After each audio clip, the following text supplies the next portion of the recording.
교회 전승에 따르면 로마 박해가 심해질 때 교우들이 베드로 사도를 보호하기 위해서 몸을 잠깐 피해 있자고 간청합니다. 베드로는 고민을 하다가 로마를 벗어나고 있었어요. 그 길 위에서 예수님을 만나게 됩니다. 예수님은 베드로가 떠나온 길을 거꾸로 가고 계셨어요. 그래서 베드로가 예수님께 주님 어디로 가십니까? 라고 묻죠. 꼬 바디스 도미네 라고 묻습니다. 예수님은 네가 나의 양떼를 버리고 로마를 떠나려고 하니 내가 다시 로마로 돌아가 십자가를 지러 간다 라고 말씀하셨죠. 베드로는 곧장 로마로 되돌아가서 순교를 당합니다. 감히 예수님과 똑같은 십자가형을 받을 순 없다 해서 십자가에 거꾸로 못 박아 달라고 하죠. 역십자가가 세워진 근처에 묻혔고 훗날 그 위에 성 베드로 대성전이 세워졌습니다. 우리가 신앙이 좋을 때는 모든 게 다 좋아 보이죠. 그냥 힘들어도 어려워도 하느님께서 도와주시겠지. 더 좋은 일이 있겠지. 모든 게 다 은총으로 보여요. 그런데 영적인 슬럼프에 빠지면 다 인간적으로 보입니다.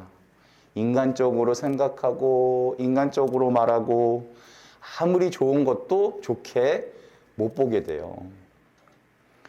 인생의 모든 일에는 양면이 있잖아요. 좋은 것도 있고 나쁜 것도 있고 밝은 면도 있고 어두운 면도 있고 이 둘 중에 신앙은 밝은 것과 좋은 것을 보는 걸 말하거든요. 바오로 사도가 감옥에 갔습니다. 그런데 기쁘대요. 감옥에 간 게. 왜냐하면 거기 간수들하고 같이 갇혀 계신 분들하고 복음을 전한 거예요. 그분들에게. 그게 기쁘대요. 우리도 밝은 면을 보고 기쁘게 살아야 합니다. 그런데 좋은 거, 밝은 거 생각하고 살라는 말은 자기계발 책들에 죄다 나와요. 그리고 굳이 책을 안 봐도 그걸 모르는 사람이 세상에 어디 있어요. 그래서 무조건 밝은 것, 좋은 것만 보는 게 신앙은 아니에요. 그거를 하느님 눈으로 봐야 된다는 거예요. 내게 벌어지는 악한 일도 그게 하느님 손에 들려지면 선이 될 수 있다. 그래서 그러한 믿음으로 사는 겁니다. 살면서 일어나는 수많은 어려움들을 활용할 줄 알게 돼요. 눈에 보이는 현상만이 아니라 이걸 통해서 하느님이 어떤 일을 행하실지에 대해서 생각해 보게 돼요. 하지만 인간적인 눈으로 보기 시작하면 신앙 없는 말밖에는 할 수가 없습니다.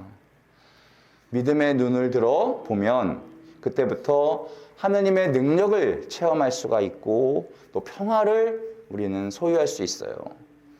만약 그러다가 실패하게 되면 일어나는 법을 가르쳐 주시려나 보다. 또 실패한 사람들의 마음을 내가 좀 이제 알게 해 주시려나 보다. 이렇게 느끼게 돼요. 오늘 주님께서는 자기를 버리고 제 십자가를 지고 따라오라고 하세요. 가만히 앉아가지고 적당히 은총 주세요. 또 무작정 군중들처럼 우르르 몰려다닌다고 해서 예수님을 따를 수 있는 게 아니다. 신앙은 따라가는 겁니다. 하지만 자기를 버리지 않고 따라가면 아무 소용없다는 거예요. 자기를 버리다는 히라버 아르네오마이라는 뜻인데요. 이거는 쓰레기를 버리는 것처럼 버리는 게 아니에요. 베드로가 나중에 예수님을 3번 모른다고 했잖아요. 호언장담을 하고 이때 모른다라고 했던 단어가 이 단어예요. 모모를 부인하다, 외면하다, 모른다고 하다 이런 뜻이에요. 그래서 너 자신을 버려라. 이 뜻은 쓰레기통에 버리는 뜻이 아니라 나를 모른다고 하다. 어떤 걸? 내가 지금까지 옳다고 생각했던 것들, 이게 나한테는 진짜 좋은 거라고 믿어왔던 것들을 버린다라는 뜻이에요. 지금까지 나를 위한 삶에 익숙해져 왔는데 그걸 버리고 주님이 원하시는 삶을 살아가는 게 쉽겠어요? 어렵겠죠. 그래서 이거를 십자가라고 하는 거예요. 십자가를 지는 희생과 아픔 없인 절대로 자기를 버릴 수 없습니다. 또한 자기를 버리지 못하면 십자가를 질 수가 없어요. 그런데 십자가를 진다고 해서 맨날 힘들게 고생하면서 어렵게 살으라는 말은 아니에요. 순간순간 자기의 뜻을 비워가면서 따라오라, 이 뜻입니다. 십자가형은 서서히 죽는 형벌이었어요. 한 번에 죽는 형벌이 아니었습니다. 단번에 종결되는 그러한 모습의 죽음이 아니라 매일매일 자기에게 죽어가는 것을 말해요. 하나밖에 없는 생명을 내놓으면서 신앙생활을 하셨던 선조들에 비하면 지금 우리의 신앙생활은 어떻게 취미생활에 가깝다고도 볼 수 있어요. 똑똑한 사람은 많지만 자기가 옳다고 믿는 바에 생명을 바칠 수 있는 사람은 보기 힘듭니다. 만약 우리나라에 천주교 신자는 자녀를 대학에 보낼 수 없다 라고 한다면요? 지금 이스라엘처럼 그리스도교 신자는 공무원이 될 수 없다. 실제 있는 법입니다. 이거? 라고 우리나라에서 그런다면 그래도 성당에 나올 신자들이 많을까요? 아우구스티노 성인께서는 형벌이 순교자를 만드는 게 아니라 원인이 순교자를 만든다고 했어요. 당하는 고통 그 자체가 중요한 게 아니라 그게 얼마나 고통스러운 것인지가 아니라 그 당하는 이유가 중요하다는 거예요. 자기 포기라는 것은 필요가 없어서 버리는 게 아니라 진짜 귀한 것인데 하나를 선택하기 위해서 버리는 겁니다. 양손에 금덩이가 쥐어져 있는데 하나를 내려놔야 될 때가 생기는 거예요.